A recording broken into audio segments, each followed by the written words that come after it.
One of the most important topics of chapter 5 I would say. इतना ज्यादा important है, शायद अभिनव सर ने वीडियो में फोकस ही कर दिया कि कितना इंपॉर्टेंट है ये टॉपिक।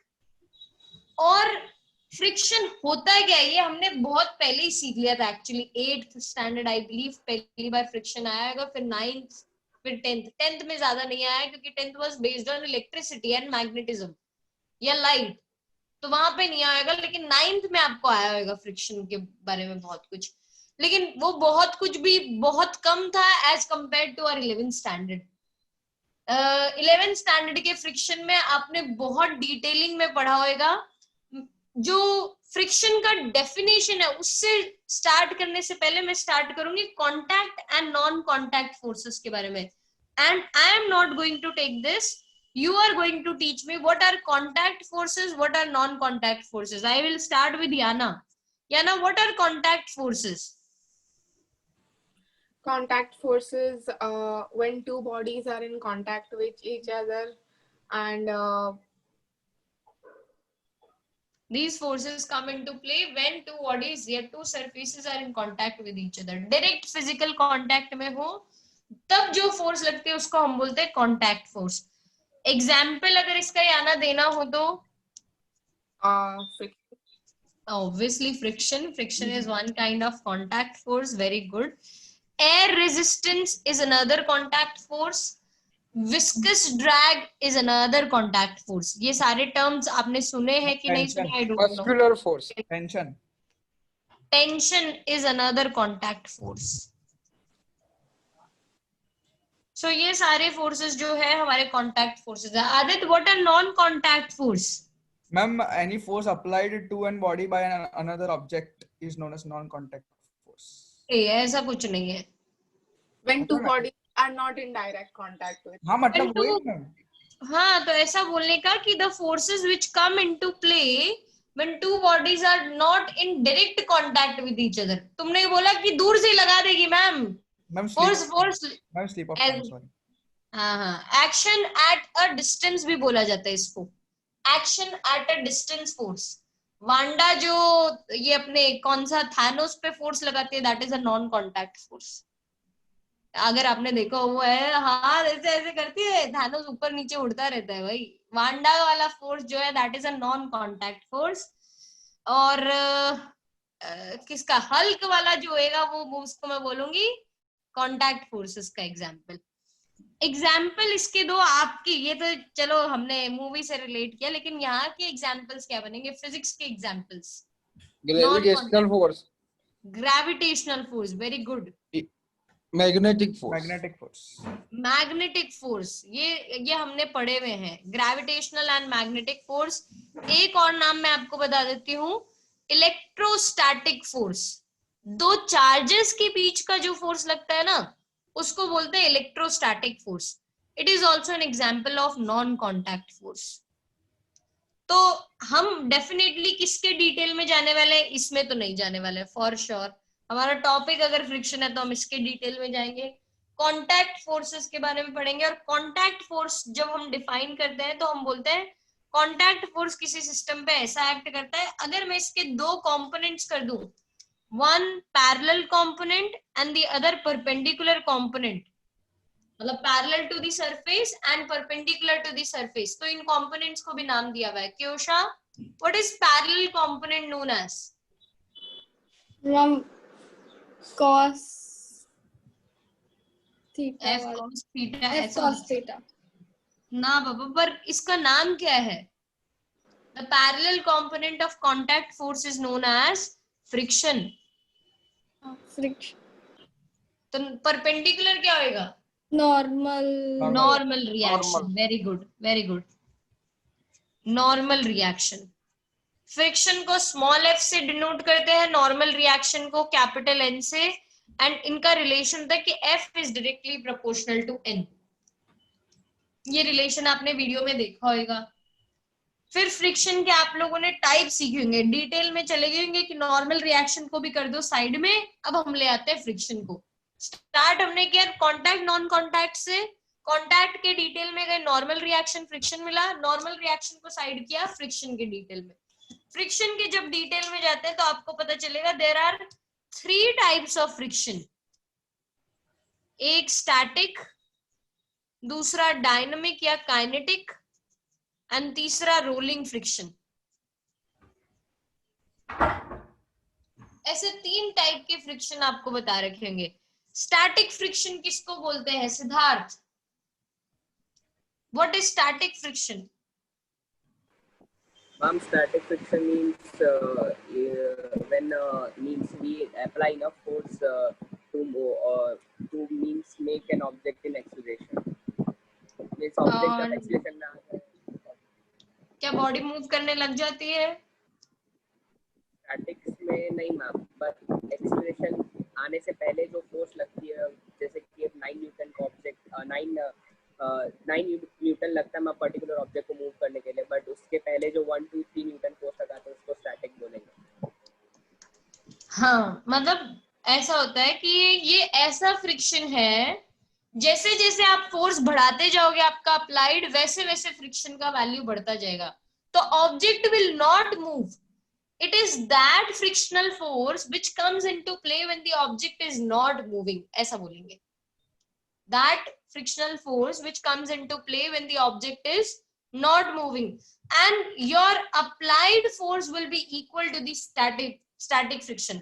जैसा सिद्धार्थ ने बोला, मान लीजिए इस पेज को मूव करवाने के लिए मुझे 9 न्यूटन फोर्स लग रहा है, तो मैंने 1 लगाया, तब तो डेफिनेटली मूव नहीं करेगा। 1 लगाया, सामने से भी 1 लगता है, फ्रिक्शनल फोर्स 1।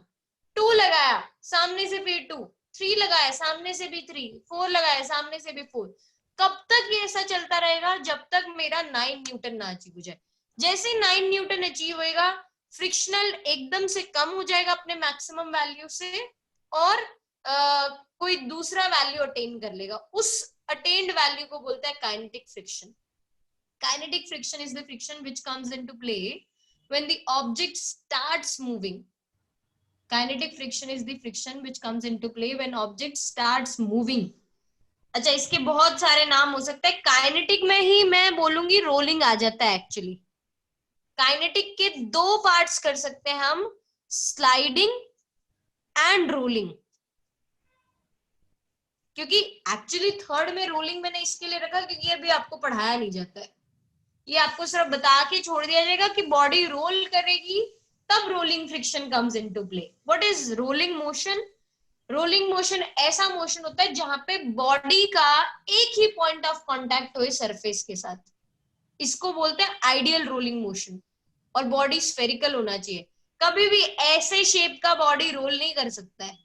सिलेंड्रिकल कर सकता है, सर्कुलर कर सकता है, डिस्क शेप जो हो ना वो वाले रोलिंग मोशन कर सकते हैं। ये वाले शेप के मोशन ऑब्जेक्ट्स रोलिंग मोशन नहीं कर सकते हैं। तो आइडियल रोलिंग मोशन में there will be only 1 point of contact, that would be the case. अब अगर एक पॉइंट ऑफ कांटेक्ट ही रहने वाला है तो फ्रिक्शन का वैल्यू डेफिनेटली कम लगेगा, friction would be less, right. Sliding friction मतलब अगर पूरा का पूरा बॉडी स्लाइड करके जाए, ऐसे फ्रिक्शन को हम बोलते हैं स्लाइडिंग फ्रिक्शन। तो काइनेटिक फ्रिक्शन के फर्दर 2 पार्ट्स कर दिए। अच्छा, मैं वापस पहले स्टैटिक फ्रिक्शन पे आती हूँ। मेरे को सिद्धार्थ ने बताया मैम 9 न्यूटन के बाद वो मूव करने लग जाएगा। What is the maximum value of static friction known as, जिसके बाद object starts moving? What is that known as? The maximum value of static friction after which the object starts moving. कोई भी बोल सकता है भाई answer. Ma'am, limiting friction. Limiting friction, very good Kyosha. Limiting friction, it is the maximum value of static friction after which the object starts moving. जो सिद्धार्थ ने हमें बोला ना 9 न्यूटन, तो उसको मैं बोलूंगी लिमिटिंग फ्रिक्शन। मेरा वीडियो क्लियर नहीं आ रहा है क्या? वेट, नहीं आएगा, मेरा वीडियो क्लियर ही आना चाहिए। मैम क्लियर है। Yes. Parishri, must be network problem on your side. Okay, ma'am. Definitely network problem on your side. आपकी आवाज भी हमें ऐसे ही आ रही है। All right, so अब इतना हो गया इसके बाद आपने इसके फॉर्मूला सीखे होंगे कि Fs is directly proportional to n। तो जैसे ही हमने Fs में ये डायरेक्ट प्रोपोर्शनैलिटी साइन हटाया, कांस्टेंट इंट्रोड्यूस हो गया जिसको हमने बोला μs n। What is μs known as पेरिन? Coefficient of static friction. हाँ, yes. Coefficient of static friction. Yup.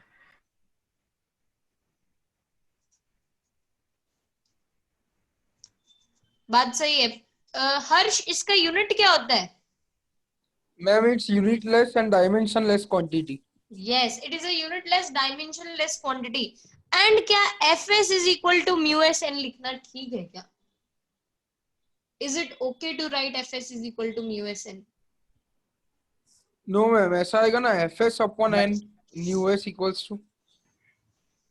नहीं, मतलब that was not my question. Fs is less than or equal to μs n, ऐसा लिखना पड़ेगा हमें.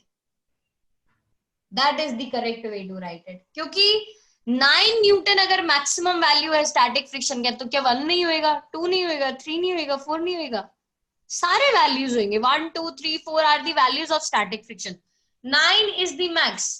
तो अगर मुझे इक्वल टू μs n लिखना है ना, तो मैं लिखूंगी Fs max is equal to μs n. What is Fs max known as? Limiting friction. Limiting friction. Very good. Fs max is known as limiting friction. और दूसरी साइड काइनेटिक के लिए भी ऐसे लिखा जाएगा Fk is equal to mu k n, जो move करने लग जाए बॉडी. हाँ, इसमें लेस देन इक्वल टू वाला कोई केस नहीं, ये वैल्यू कांस्टेंट रहता है. इसके लिए आपको ग्राफ भी दिखा रखा होगा कि पहले अप्लाइड फोर्स जैसे जैसे बढ़ती जाती वैसे वैसे फ्रिक्शन बढ़ता है, फिर सडनली फ्रिक्शन का वैल्यू कम होके कांस्टेंट हो जाता है. Mu s is always greater than mu k, therefore Fs is always greater than Fk. ये याद रखना. Mu s is always greater than mu k, Fs is always greater than Fk.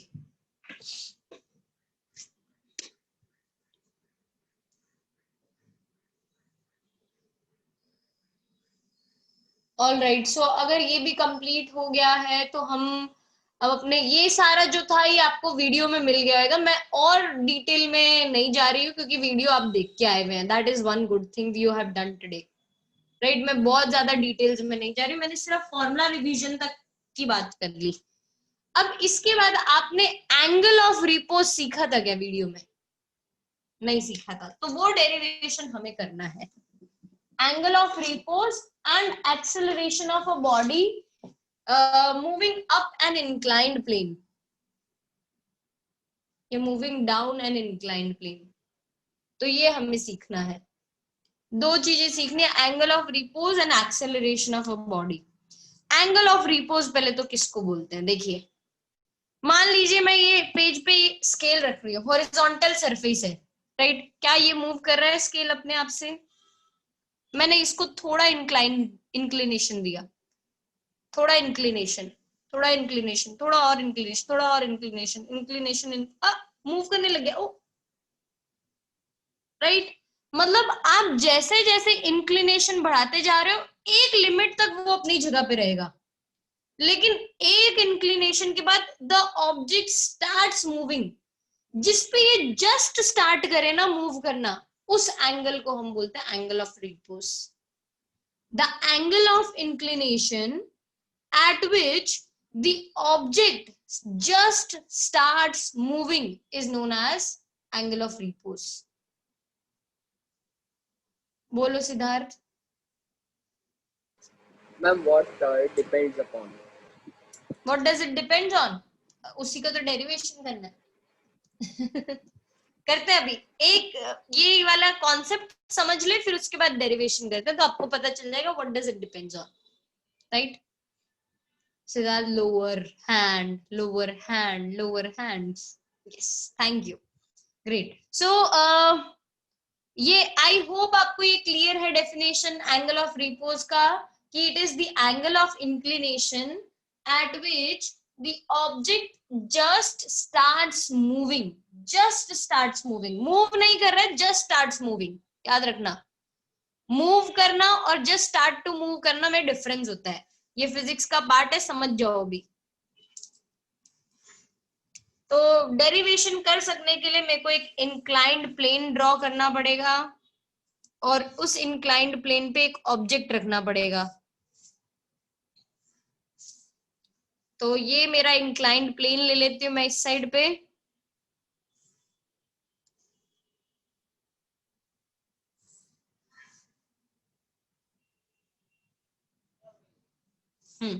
This is the inclined plane. This is the angle of inclination at which the object will just start to move.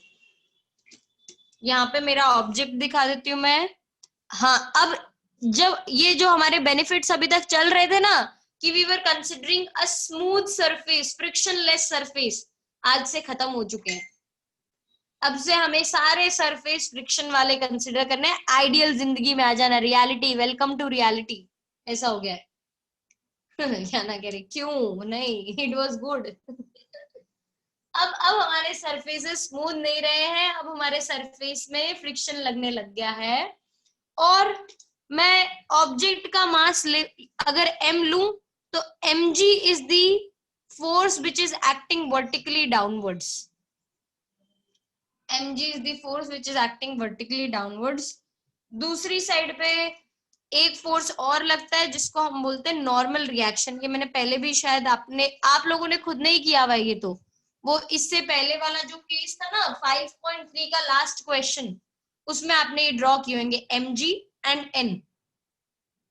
mg is the weight which is acting vertically downwards, n is the normal reaction which is acting vertically, sorry, normal to the surface, vertically upwards ना बोल के normal to the surface बोलेंगे हम इसको। और एक force लग रहा है फ्रिक्शनल फोर्स जो ऐसा जा रहा है, Fs। अब आपको क्या लगता है कि which force is responsible for the object to slide down? कौन सा फोर्स पॉसिबल होगा?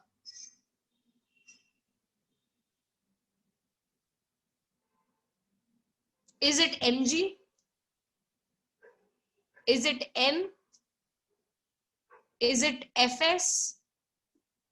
No. Then which force? नहीं लग रहा है भाई, इसके अलावा कोई नहीं लग रहा है। बोलो Siddharth. Ma'am mg sin theta। mg sin theta, very good answer, perfect. क्यों? क्योंकि भाई होता तो वेट ही है, लेकिन वेट का कंपोनेंट होता है। यहाँ पे हम एक कंपोनेंट कर देंगे mg cos थीटा, और इस साइड जो कंपोनेंट आएगा वो आएगा mg sin थीटा, जो बॉडी को नीचे लेकर जाने की कोशिश कर रहा होगा, mg sin theta. And this is theta, if you know geometry से, आई होप ये सिखाया होगा कि ये थीटा है तो ये भी थीटा होता है। तो mg cos theta, cos component जो होगा वो mg, sorry, theta holding component जो होगा वो cos कंपोनेंट, जो थीटा नहीं होल्ड करता वो sin कंपोनेंट।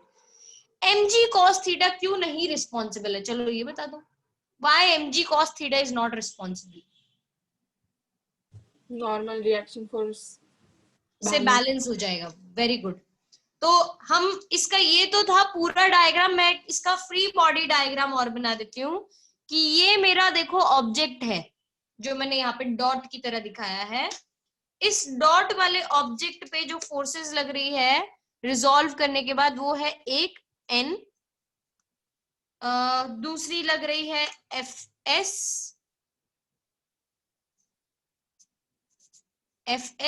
तीसरी लग रही है mg cos थीटा,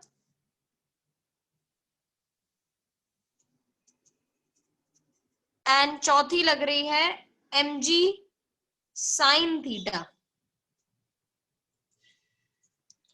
अच्छा, जस्ट स्टार्ट टू मूव वाले पे fs किसके इक्वल होएगा? When the object is just starting to move, what is static friction equal to?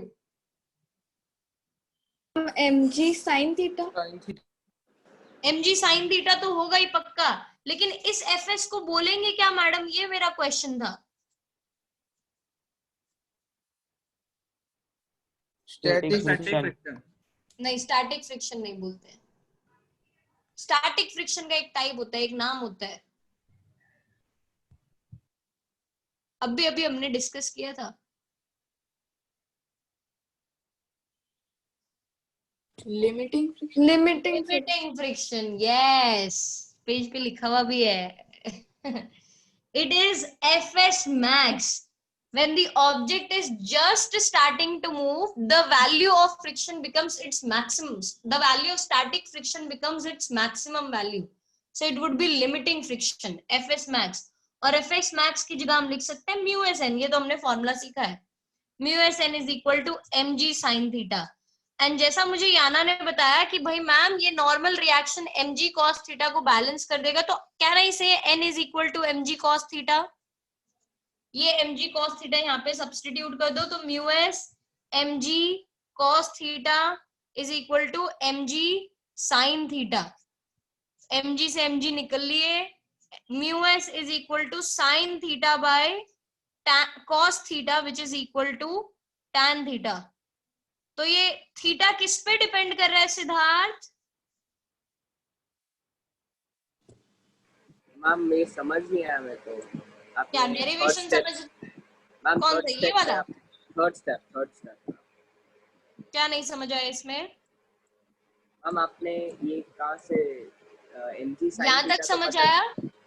हाँ n is equal to mg cos theta. Is that true? तो n की जगह mg cos theta substitute कर दिया, mg से mg cancel कर दिया, sin theta by cos theta tan theta. ये n था ना यहाँ पे। और मैम ये यूएसवी कहाँ से आया, मतलब म्यू एन? Fs max का फॉर्मूला। सिद्धार्थ सच्ची बताओ, वीडियो लेक्चर देख के आए हो कि नहीं? मैम सेकंड वाला नहीं देखा, फर्स्ट वाला ही देखा। इसीलिए रह गया वो। सेकंड वाले में था क्या? मेरे को याद नहीं यार कौन से वाले वीडियो में डाल रखा था, फर्स्ट में था कि सेकंड में था? मैम सेकंड में होगा क्योंकि फर्स्ट वाला तो अच्छे से तो भाई Fs max का ये फॉर्मूला होता है, लिमिटिंग फ्रिक्शन का ये फॉर्मूला होता है म्यू एस इंटू एन। जो अभी तक हमने लिखा था ना वो वाला, वही फॉर्मूला मैंने यहाँ पे सब्स्टिट्यूट कर दिया, म्यू एस इंटू एन। और n is equal to mg cos theta, ये हमने डेरिवेशन में एस्टैब्लिश किया, सब्स्टिट्यूट कर दिया। ठीक है, अब तो बता दो थीटा किस पे डिपेंड कर रहा है?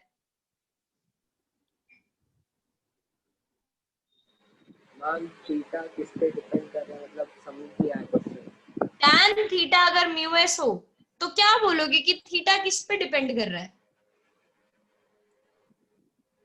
मैम म्यू एस पे। यस, तो आपने जो पूछा था ना मैम, ये एंगल ऑफ रिपोज किस पे डिपेंड करेगा?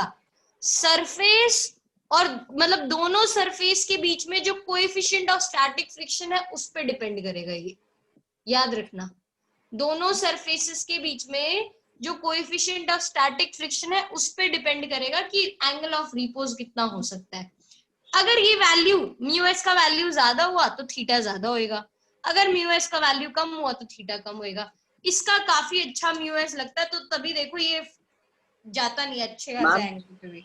यस मैम अगर सपोज ऐसा हुआ कि ऑब्जेक्ट पे टी भी लग रहा है, अगर सपोज हमने उसको कोई पुलिस से या कोई ऑब्जेक्ट से टाई कर दिया है, तो मैम फिर एफएस और टी का क्या तब होगा रिलेशन? एफएस और टी का यस मैम। देखेंगे मैम, जब आएंगे क्वेश्चंस तो देखेंगे, ऐसे क्वेश्चंस हो सकता है आ जाए आपको एफएस और टी का। लेकिन एफएस और टी डायरेक्टली रिलेटेड नहीं होंगे भाई, डायरेक्टली नहीं रिलेटेड होंगे। हमें ऐसे ही कुछ dynamic equations, free body diagram बना के इक्वेशन बनाना पड़ेगा, तब पता चलेगा एफएस और टी में क्या रिलेशन है। तो मैम वही लिख सकते हैं mg sin theta is equal to fs plus t। हाँ ऐसा लिख सकते हैं, अगर दोनों साइड यहाँ पे पुली लगा होता तो मैं बोल देती mg sin theta is equal to fs plus t, that's okay। ठीक है, यस के उषा मैडम। मैम इधर n की जगह हम mg cos थीटा लिख रहे हैं, तो वो माइनस mg cos थीटा क्यों नहीं आएगा? क्यों माइनस आएगा? क्योंकि दोनों ऑपोजिट डायरेक्शन में, तो n और mg cos Usha opposite direction को बताने के लिए मैं लिख रही हूँ ना, n minus mg cos theta is equal to 0। Net force इस डायरेक्शन में कितना लग रहा है? 0। हाँ, सिंस ये दोनों ऑपोजिट डायरेक्शन में, तो मैंने इस डायरेक्शन को पॉजिटिव ले लिया, इसको नेगेटिव, तो वो आ जाएगा equation n minus mg cos theta. हाँ This is equal to 0. So n is actually equal to mg cos theta. Okay ma'am magnitude compare करना है मुझे, कौन सा यहाँ पे डायरेक्शन बतानी है इसकी, I am not seeing that. Okay ठीक है, अच्छा ये थीटा को बोलते क्या थे Parishree madam, what is this theta known as? Parishree, Yes, ma'am. व्हाट is this theta known as?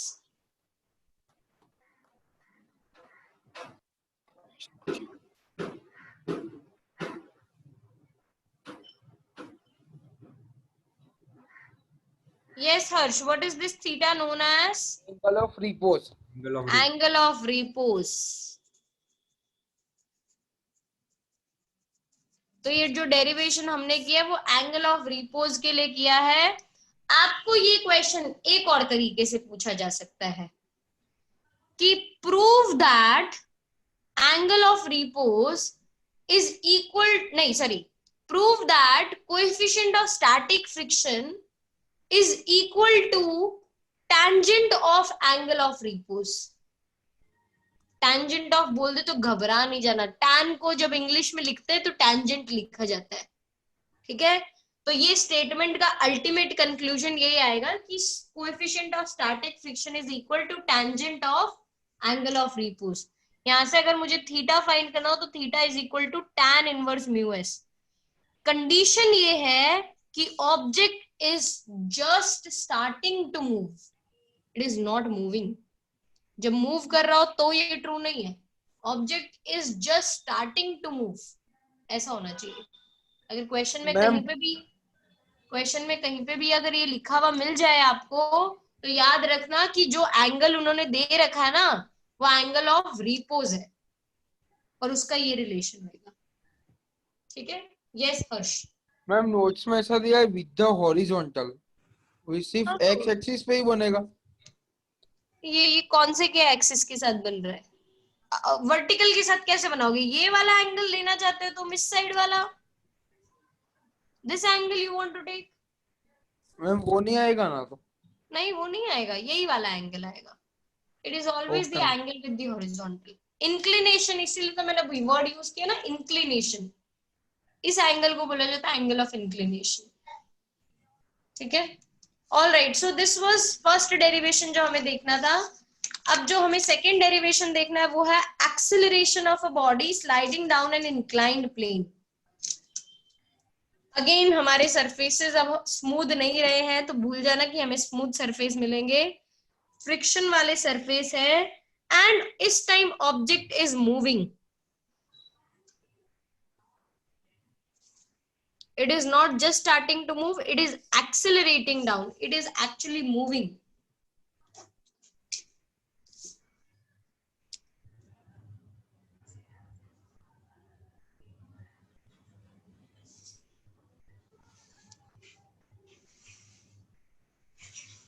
तो ये ऑब्जेक्ट है जिसका मास है m, इसको इस पे 3 फोर्सेस तो आपको पता है ऑटोमेटिकली लग ही रही होगी।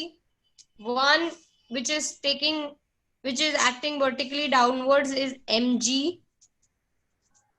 दूसरा नॉर्मल रिएक्शन जो नॉर्मल टू द सरफेस लगता है,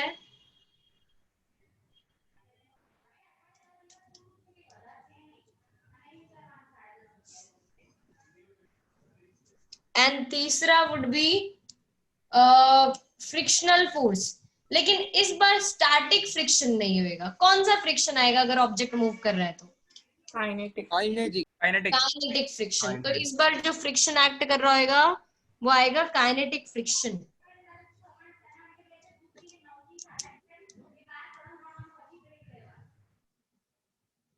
ये मेरा लग गया एफ के, एंड फिर भी ऑब्जेक्ट नीचे आ रहा है, फिर भी ऑब्जेक्ट नीचे की तरफ स्लाइड कर रहा है। और मैं इसके कंपोनेंट्स पहले ही कर देती हूँ mg के। यहाँ पे जाएगा mg cos थीटा और इस साइड आएगा mg sin theta.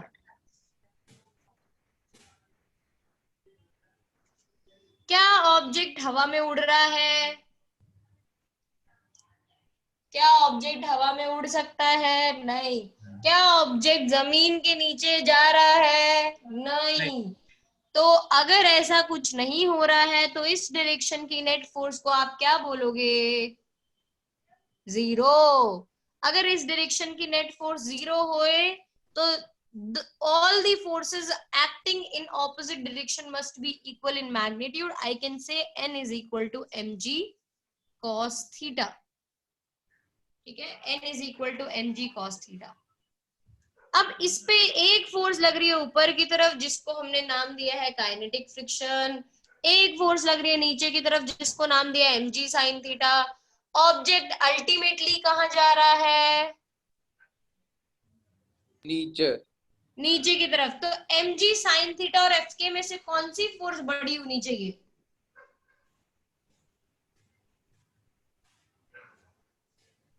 mg sin theta. mg sin theta. इतना डरने की बात नहीं है हर्ष, तुम राइट हो. It is mg sin theta which is greater. Why it is greater? Because हमें पता है object is sliding down the inclined plane. और आपको पता है कि जब ऑब्जेक्ट नीचे जाता है तो फ्रिक्शन ऊपर की तरफ लगता है, जब ऑब्जेक्ट ऊपर जाता है तो फ्रिक्शन नीचे की तरफ लगता है. राइट. सो हम बोलेंगे कि mg sin theta minus fk is equal to net force. Net force का फॉर्मूला क्या होता है ये तो मुझे याना ही बताइए. याना नेट फोर्स का फॉर्मूला, याना या क्योशा में से कोई एक.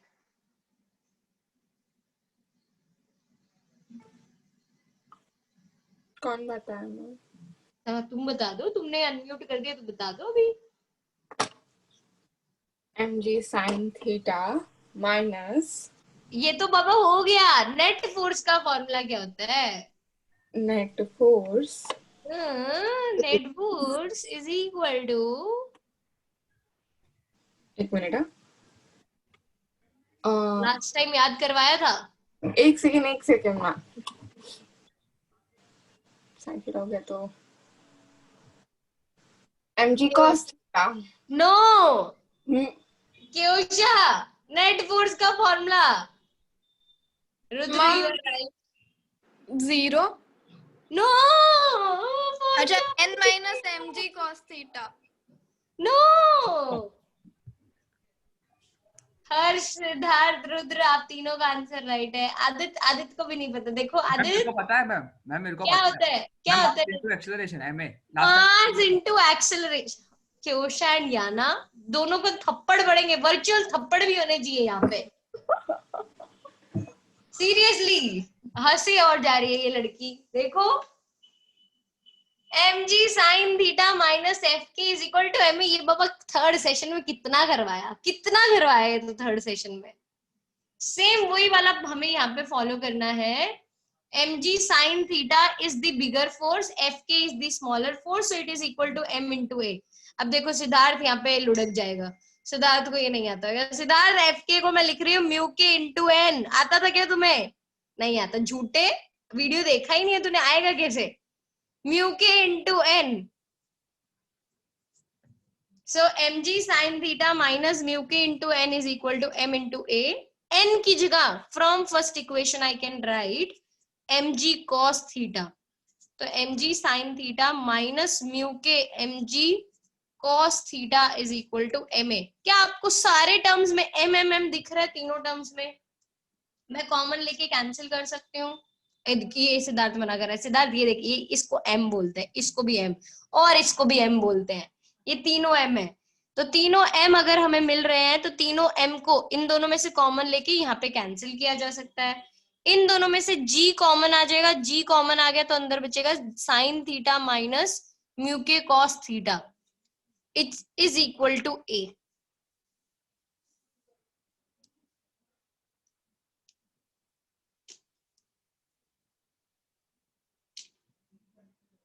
That is the case. This is the answer of, so yeah, this is the expression for acceleration of a body sliding down an inclined plane. I hope आप लोगों को clear है ये. We are done with theory of section 5.4. जो भी बाकी था वो मैंने करवा दी. एक शायद statement I don't know अभिनव ने cover किया था कि नहीं किया था कि do you know friction is called necessary evil. Friction is necessary evil, ये वैसे 9th स्टैंडर्ड में पढ़ाते थे कि फ्रिक्शन भाई है तो खराब। व्हाई? क्योंकि उसके डिसएडवांटेजेस ये है कि वेयर एंड टेयर बहुत होता है, हीटिंग इफेक्ट बहुत ज्यादा होता है, उसकी वजह से ऑब्जेक्ट खराब भी हो जाता है, टूट भी जाता है, जो एनर्जी हमें चाहिए होती है वो लॉस हो जाती है, वगैरह वगैरह वगैरह बहुत सारी चीजें। बट फ्रिक्शन अगर नहीं होता, necessary also. हम चल भी फ्रिक्शन, नहीं पाएंगे। हाँ फ्रिक्शन अगर नहीं होता तो मैं एक जगह से दूसरी जगह चल नहीं पाती, व्हीकल नहीं लेके जा पाती, मैं लिख नहीं पाती, nothing I would be able to do. This is because of friction I am able to do all these things. ठीक है, तो इसीलिए इसको बोला जाता है नेसेसरी इविल।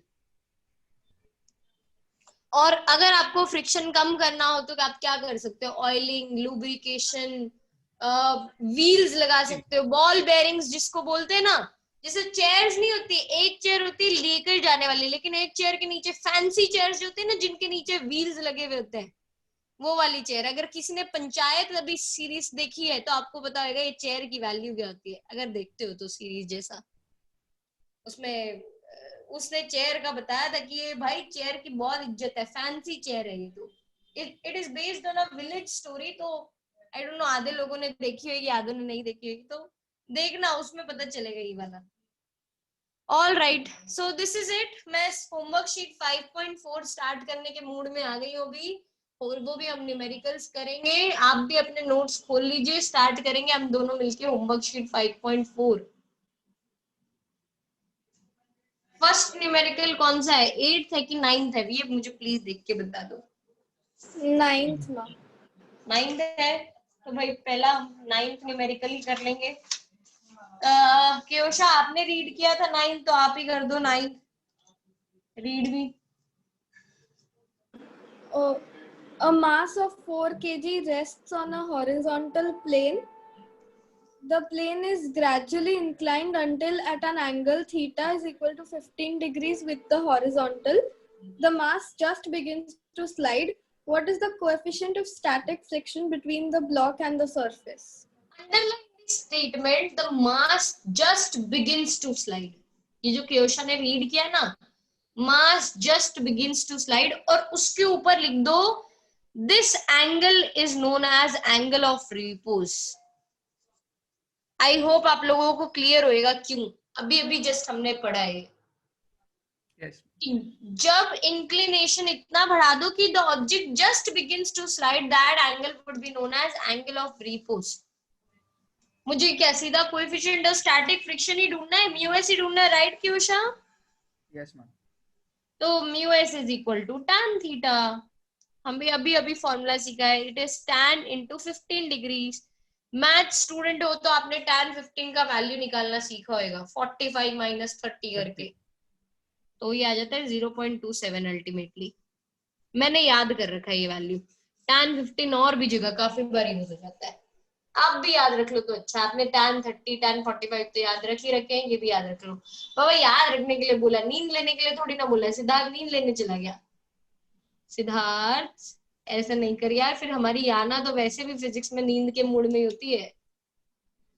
देखो ये खुश भी हो जाती है कि नहीं हाँ मैम ने ऐसा बोला, मैं नींद के मूड में हूँ। अरे खुशी की बात नहीं है, पागल लड़की है, जब खुश होना चाहिए तब तो होती नहीं है। Next question number 10। Parishree, will you be able to read question number 10 बेटा? Yes, ma'am. हाँ फाइनली परिश्री की आवाज ढंग से आने लग गई अभी मुझे। बोलिए, continue please. What is the acceleration of the block and the trolley system shown in figure 30 if the coefficient of kinetic friction between the trolley and the surface is 0.04? What is the tension in the string? Take G is equals to 10 meter per second square and neglect the mass of the string. यार ये तो बहुत गंदा question है, मतलब मेरे को कुछ भी पता ही नहीं चला। कुछ डायग्राम वायग्राम गिवन है क्या? अच्छा फिर ठीक है, हाश दिया है। शांति होगी। दिखा दो भाई कोई, अगर स्क्रीन पे मुझे डायग्राम दिखा सकता है तो। Okay okay, I got the diagram, just give me the details. मैंने शेप देख लिया डायग्राम का, कैसा शेप है। थैंक यू हर्ष।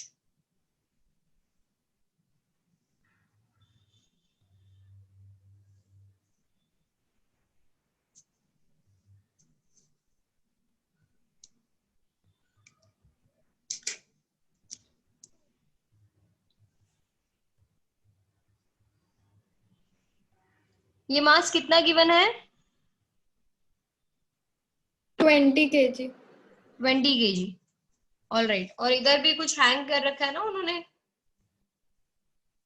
ये देख, सिद्धार्थ वाला क्वेश्चन आया, टेंशन और फ्रिक्शन को रिलेट करेंगे सिद्धार्थ हम इसमें. यहाँ पे शायद फ्रिक्शन दे रखा होगा एफ के पीछे की तरफ लगता हुआ. Yes, F ma'am. के. Okay. और टेंशन अगर मैं दिखाने जाऊं तो this is tension in the string. ये वाला मास कितना है ये बता दो मुझे. हम 3 kg और 30 न्यूटन भी दिया हुआ है. तो वो 30 न्यूटन वेट की वजह से दिया हुआ है कि अगर 3 kg है तो नीचे जो फोर्स लगेगा वो लगेगा 30 न्यूटन. मैम रुको, मेरे को आपकी आवाज नहीं आ रही, बोलिए. मैम न्यू के नहीं आएगा, काइनेटिक फ्रिक्शन बोला है तो. हाँ तो मैंने म्यू के ही एफ के लिख दिया ना मैंने. F K is equal to ma'am mu ऊपर के. आपने न्यू एस लिखा है ना ऊपर. ये लो भाई साहब, सॉरी गलती हो गई हमसे. म्यू के, ठीक है. तो ये 30 न्यूटन लग रहा है. इधर भी लगेगा, देखो इधर लगेगा 200 न्यूटन. लेकिन अच्छा है कि यहाँ पे नॉर्मल रिएक्शन भी लग रहा है, तो नॉर्मल रिएक्शन 200 न्यूटन को बैलेंस कर देगा. Yes. आपको भी पता है ये वाले सिस्टम में अल्टीमेटली ये नीचे ही जाएगा क्योंकि उस साइड कोई खींचने वाला नहीं है इसको. तो ultimately it should come down. इधर एक्सेलरेशन लग रहा होगा. इस केस की मैं बात करती हूँ. Siddharth help me in forming the equation of this case. ये वाले ब्लॉक का 3 kg वाले का. Ma'am 30n plus a is equal to t. No, not at all. A है ही नहीं सिद्धार्थ, दो ही फोर्सेस लग रहे हैं उसकी वजह से एक्सेलरेशन आ रहा है. ओके तो ma'am 30n is equal to t. नहीं, इक्वल हो जाता तो फिर नीचे नहीं जाता. वो इक्वल भी नहीं हो सकता है. Ma'am can I try? Yes के Usha. 30 minus t is 3a. oh Siddharth यार Sorry, शॉक में. याद रखना अभी ये वाले केसेस में भूलो नहीं. बहुत क्वेश्चंस हैं इसके जैसे. 30 minus t, क्योंकि सिंस ऑब्जेक्ट नीचे जा रहा है there were only 2 forces acting on the object, that was 30 and t. पिछली बार कितना टग ऑफ वॉर खेला था हमने इसमें. ये वही वाला केस है. नीचे लग रहा है 30, ऊपर लग रहा है t, फिर भी नीचे जा रहा है. मतलब 30 बड़ा होएगा. Net force would be 30 minus t which is equal to 3a. Mass into acceleration. ये दोनों आज जो फॉर्मूला भूल गई थी लड़कियां. मास into acceleration 3 into a. Next इस साइड मैंने बताया नॉर्मल रिएक्शन 200 को तो बैलेंस कर देगा. फेरिन क्या बनेगा इक्वेशन इस ब्लॉक का बताओ. Yes ma'am. मैम इसमें आएगा t plus 200 is equal to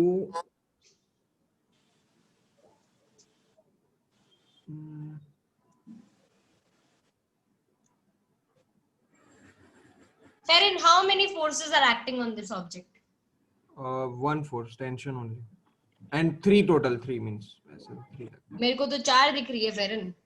हाँ F के भी है. यस 1 2 3 4 एफ के एन 200 एंड टी. तो फेरिन अगर 4 फोर्सेस लग रही है और तुमने मुझे एक फोर्स बताया इक्वेशन में, तो बात जमी नहीं अभी तो मुझे. बोलो फिर से सोच के बोलो. Yes ma'am. अगर ऑब्जेक्ट इस साइड मूव कर रहा है, एक्स एक्सिस के अलोंग मूव कर रहा है, तो वाई एक्सिस वाली फोर्सेस का कोई लेना देना है क्या? No ma'am.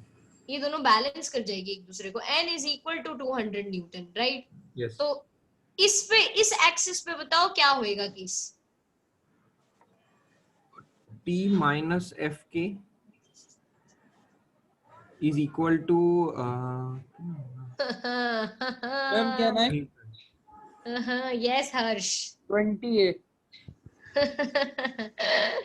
यार मास इनटू एक्सेलरेशन, ये 9th स्टैंडर्ड का फॉर्मूला क्यों भूल जाते हो तुम लोग. Net force is mass into acceleration 20 into a. याद रखो यार. ये अब आप अगली बार ना मैं आते ही फॉर्मूला 10 बार बुलवाऊंगी, ध्यान रखना. बोलो father is equal to mother, father is equal to mother, ऐसे याद रखवाते थे हमें. F is equal to MA में बोलते थे F इज इक्वल टू माँ, father is equal to mother. ऐसा कर करके याद है। पता नहीं आप लोगों को ऐसे लेम टीचर्स मिले नहीं होंगे, मैं हूं उनमें से एक, तो मैं ऐसे याद रखवाऊंगी, ठीक है। So T minus F K is equal to 20a। Siddharth, ये एफ के का फॉर्मूला क्या था बेटा? सिद्धार्थ भी फंस गया। Ma'am can I? नहीं नहीं, अब नहीं, ये सिद्धार्थ ही बताएगा, कोशिश करेगा, देखो याद रखेगा सिद्धार्थ। अभी एफ के का फॉर्मूला क्या था? Ma'am mu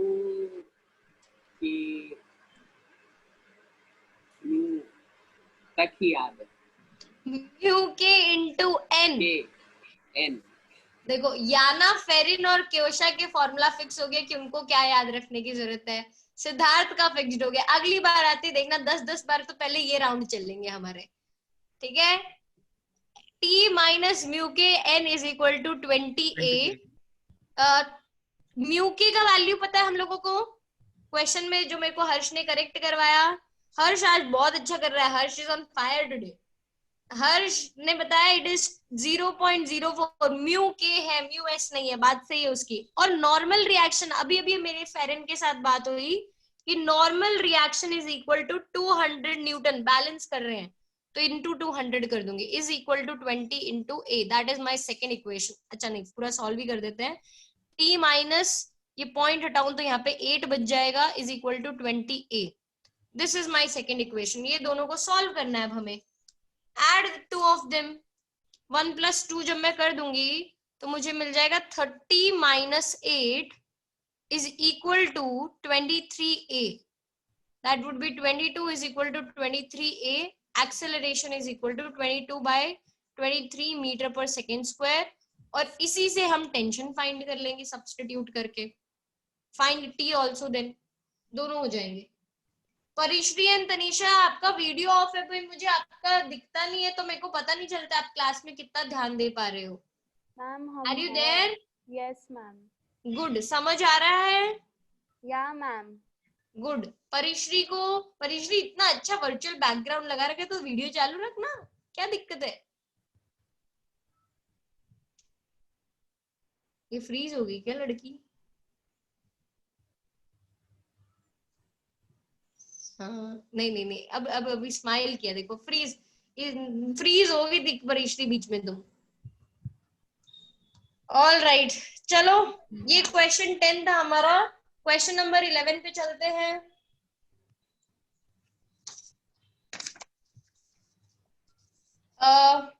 Tanisha question 11 read करो।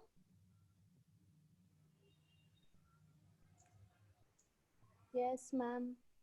The coefficient of friction between the ground and the wheels of a car moving on a horizontal road is 0.5. If the car starts from rest, what is the minimum distance in which it can acquire a speed of 72 km/h? Take G is equal to 10 meter per second. If car starts at rest, that is u is equal to 0, what is the minimum distance at which it will acquire a speed of 72, right? Yes.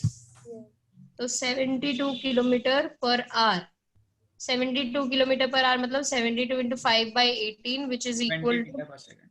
20 meter per second.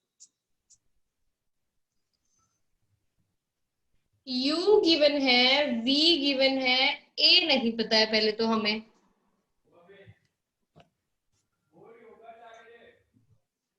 अब अगर a find करना हो, car move करनी हो, तो याद रखना friction को हम मान लेंगे अप्लाइड फोर्स के equal. Friction would be equal to applied force ma। Mu S N is equal to ma। जब भी ऐसे क्वेश्चन आए तो एक्सेलरेशन ढूंढने का ये तरीका होगा। n की जगह हम लिख सकते हैं mg is equal to ma। m से m cancel, a is equal to mu ji.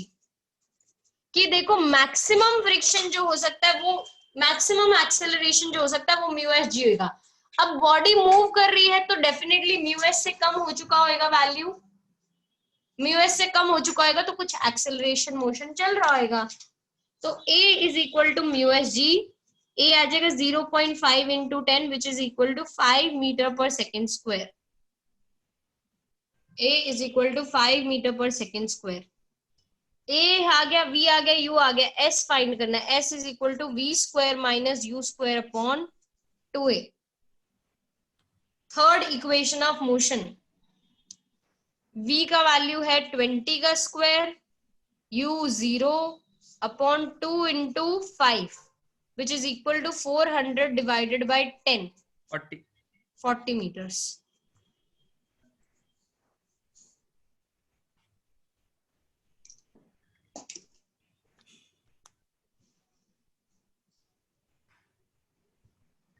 This is question number 11. Ma'am ma'am अपना कंडीशन क्या बोली थी स्टार्टिंग में, जब हमको f इक्वल्स टू ma लिखना है उसकी कंडीशन? कि जब ये केसेस गिवन हो ना आपको, तो कंसीडर इट कौन एज से वाला है? fs max, ये वाला ऐसे क्वेश्चन जब गिवन हो, consider it as fs max, कि हमारा नेट अप्लाइड फोर्स जो होएगा वो किसके बराबर होता है, fs max के बराबर। फिर ऑब्जेक्ट जब मूव करने लग जाता है तो fs max से कम हो जाती है कि नहीं हो जाती है वैल्यू, तो इसीलिए जो एक्सेलरेशन होएगा वो इसके बराबर का आएगा। और मैम आपने लिखा है कि f इक्वल्स टू ma क्योंकि फ्रिक्शन एक टाइप का फोर्स है इसलिए ना। हाँ, फोर्सेस को इक्वेट कर Okay, सकते हैं।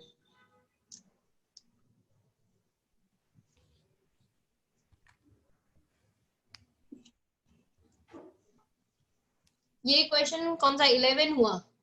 Next question number 12। Aditya read कर दो question 12। Find the distance traveled by a body before coming to rest if it is moving with a speed of 10 meter per second and the coefficient of friction between the ground and the body is 0.4.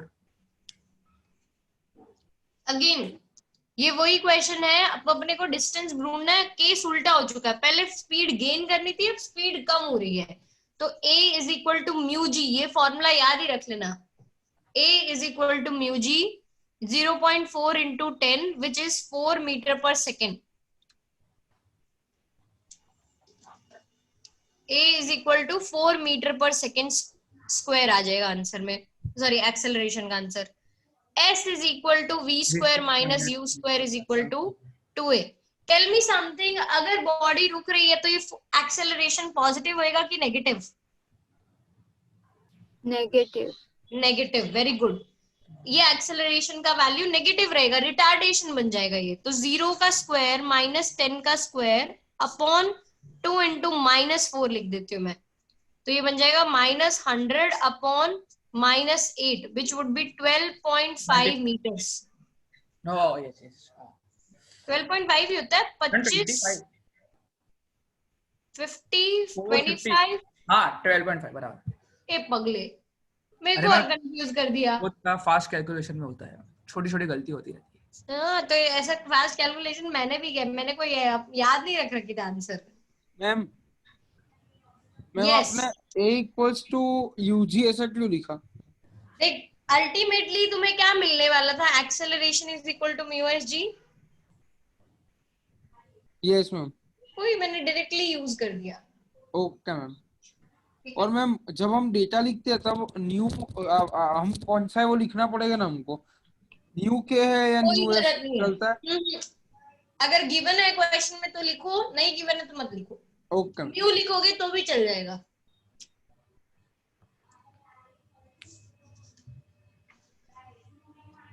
Question number 13। Rudra, will you read question number 13? Yes, ma'am. A suitcase is gently dropped on a conveyor belt moving at 3 meters per second. If the coefficient of friction between the belt and the suitcase is 0.5, how far will the suitcase move on belt before coming to rest? सारे same type के question है, सारे के सारे same type के।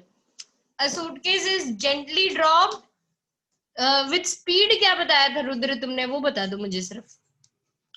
3 meters Initial per speed. second. 3 metre per second, all right. ये भी same question है, इसमें भी v आपको दे रखा है 0, एक्सेलरेशन का वैल्यू म्यू जी ले लीजिए 0.5 into 10 which is 10 meter per second square, s is equal to v square minus u square upon 2a. रुक रहा है तो एक्सेलरेशन पॉजिटिव होएगा कि नेगेटिव?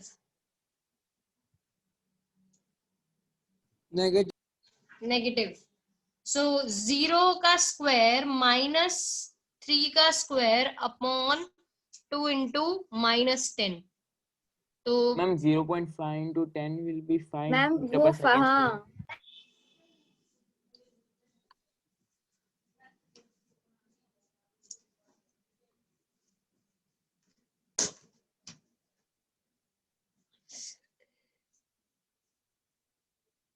अभी तो मैंने सही किया है ना.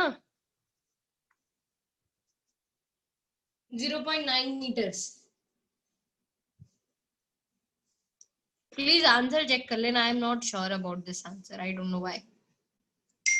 आ गया सही है. All right. Question number 14.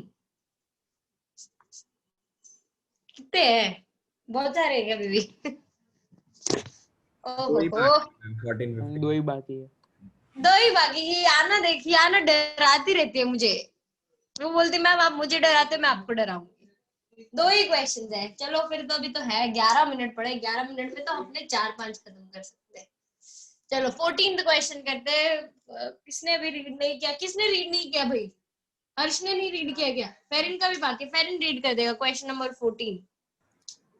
When an automobile is moving with a speed of 36 kilometers per hour, reach an upward inclined road of angle 30 degrees, its engine is switched off.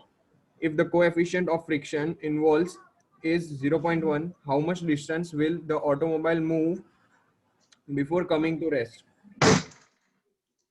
फेरिन जो क्वेश्चन तुमने रीड किया ना, खराब question नहीं है. वो तो है ही खराब क्वेश्चन. इंक्लाइंड प्लेन दे रखा है ना, उसमें थोड़ी और मेहनत मांगता है वो क्वेश्चन हमसे. अच्छा, इंक्लाइंड प्लेन पे वैसे तो एक केस किया हुआ है तो मैं डायग्राम नहीं ड्रॉ करूंगी. अगर डाउन द इंक्लाइंड प्लेन हम जाते हैं तो फॉर्मूला मैंने सिखाया था. It is G into sine theta minus mu K cos theta. ये डाउन द इंक्लाइंड प्लेन का था. तो अप द इंक्लाइंड प्लेन हो तो सिर्फ यहाँ पे पॉजिटिव साइन आ जाएगा. That is the only difference. Down the inclined plane के लिए formula G sine theta minus mu K cos theta. Up the inclined plane के एक्सेलरेशन का आंसर है G sine theta into G into sine theta plus mu K cos theta. अब फेरिन मैंने value एक भी नहीं लिखी है. प्लीज मुझे डिनोशंस के साथ बताते जाओ क्या क्या गिवन है क्वेश्चन में. Yes, ma'am. Initial speed 36 kilometers per hour. 36 kilometer per hour मतलब कितने meter per second? 10 meter per second. 10 meter per second. Good. Next. Road angle of inclination is 30 degree. तो वो थीटा गिवन है 30 degree. Yeah. Coefficient of friction is 0.5. 0.1. Sorry. 0.5. 0.111. Sorry. ठीक है. Ma'am अगर ये सब 0.1 अपने को गिवन है मैम आप लोगों को मेरी 0.1 आवाज आ रही है? मैम 0.5 नहीं 0.1 है. आपको मेरी आवाज आ रही है? मुझे आप लोगों की आवाज आ रही है. हाँ मैम आ रही है मुझे. यस मैम आ रही है. हाँ, तो हमें u गिवन है 10, थीटा गिवन है 30, म्यू गिवन है 0.5. मैम 0.1 है. यार फेरिन तूने अभी 0.5 तूने ही बोला था. सॉरी मैम वो गलती से. Mu is 0.1. All right. ये सारे वैल्यूज हमें गिवन है. हमें s फाइंड करना है. तो s हम फॉर्मूला वही लगाएंगे v square minus u square. Ultimately रुक रहा है ना फेरिन, ये भी बोला था ना. तो v इज इक्वल टू 0. ये कौन बताएगा पगलू? v is equal to 0. It is ultimately stopping, so v must be equal to 0. Now acceleration का फॉर्मूला हमें गिवन है g sin theta into g into sine theta plus mu K cos theta. a is equal to 10 into sine theta मतलब sine 30 degree plus mu K मतलब 0.1 into cos 30। 10 into sine 30 का value होता है 1/2 और cos 30 का value होता है √3/2, तो प्लस 0.1 इंटू √3/2 ऐसा आ जाएगा। तो 5 plus 0.5 into √3। If you know मैंने क्या किया, ये 10 को अंदर मल्टीप्लाई कर दिया, 10/2 इज 5, 10/2 इज 5, 5 इंटू 0.1 इज 0.5। 0.5 क्यों आएगा, माइनस नहीं आएगा बीच में? मैंने बताया ना, sliding up the incline plane है। हमने जो केस करा था डेरिवेशन में वो sliding down the incline plane था। जब डाउन हो तो माइनस, अप हो तो प्लस। Okay ma'am. ठीक है, so 0.5 is nothing but 1/2 into 1.732 which is 5 plus इसका डिवीजन कितना होता है 0.866 I believe, right? So it would be 5.86, एक 6 हटा दिया मैंने, 5.86 लिख ही देती चलो, मीटर पर सेकेंड स्क्वायर। अब ये आ गया। फाइनली एस ढूंढना है, तो एस का फॉर्मूला होता है v square minus u square upon 2a। s is equal to v square minus u square upon 2a। v square की जगह लिख सकते हैं 0 का स्क्वायर, u स्क्वायर की जगह लिख सकते हैं 10 का स्क्वायर अपॉन 2 इंटू 5.866। अल्टीमेटली रुक रहा है तो ये भी नेगेटिव में ही होएगा, तो -100 अपॉन 2 इंटू 5.8 मतलब 5.8 डबल कर दो तो कितना होता है? 11.732। मुझे आपकी आवाज आनी बंद होगी, एक सेकंड बोलिए। 11.732। 11.732 डिवाइड भी कर दो यार, लगभग 8 आना चाहिए। 12 8 जा 96, 8 के अराउंड कुछ होना चाहिए। 8 point something 8.5 8.5 ठीक है, 8.52 मीटर। आंसर भी चेक कर लेना, अगर आंसर में कुछ वेरिएशन हो तो इट कुड बी राइट है मैम, पॉसिबल। एग्जैक्ट 8.52 ही है। ऐसी उम्मीद नहीं की थी मैंने। बाकी अगर वेरिएशन आता तो डरना नहीं होता है। जी की जगह 10 की जगह उन्होंने 9.8 लिया होता है, लेकिन ज्यादा नहीं होना चाहिए। 8 का 16 मत कर देना, इतना वेरिएशन नहीं चलता है। ठीक है, all right, this was question 14। Last question, question number 15। Ma'am yes ma'am previous page दिखाओ ना एक मिनट। ये लो भाई previous page. Okay ma'am.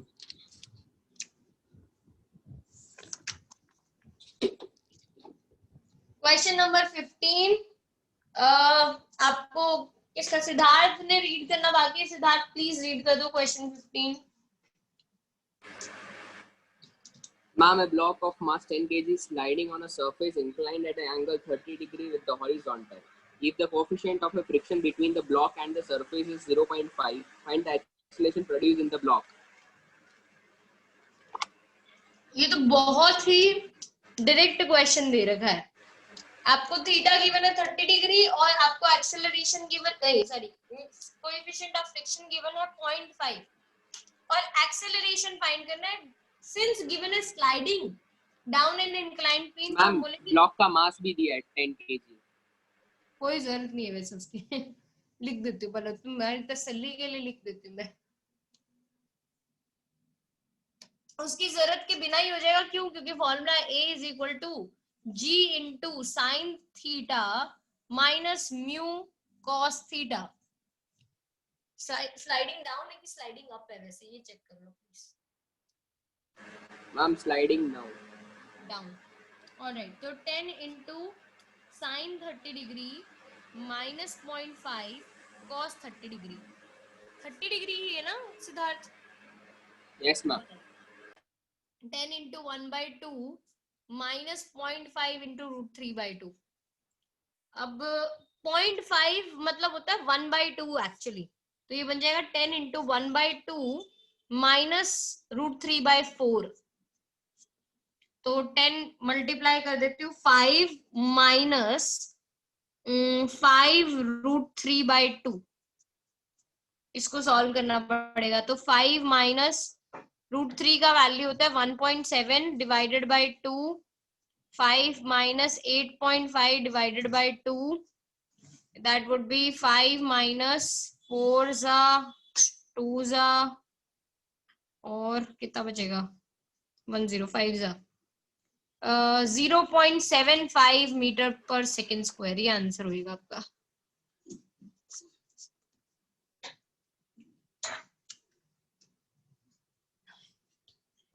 Ma'am 0.67 दिए, उतना वेरिएशन चलेगा ना? यार इतना है तो फिर अपने को, मैम मेरा 0.67 ही आ रहा है। तुमने कैलकुलेटर से किया होगा ना? 1.73 लिया है। हाँ 1.732 लेके करोगे तो आ जाएगा। मैंने 1.7, मैंने आलस कर दिया यार, कर दो इसको 1.732 लेके कर दो यार, क्योंकि सिंस स्मॉलर वैल्यूज है ना डेसिमल प्लेसेस की, इसीलिए वो नहीं चलेगा। अगर बड़ी वैल्यूज होती ना कि लेट्स से 7.5 होता और आंसर आ रहा होता 70, 7.0 तो चल जाता, लेकिन डेसिमल में है तो इसलिए मैं रिस्क नहीं लेना चाहती। All right, 0.67 meter per second square. So I am done with complete 5.4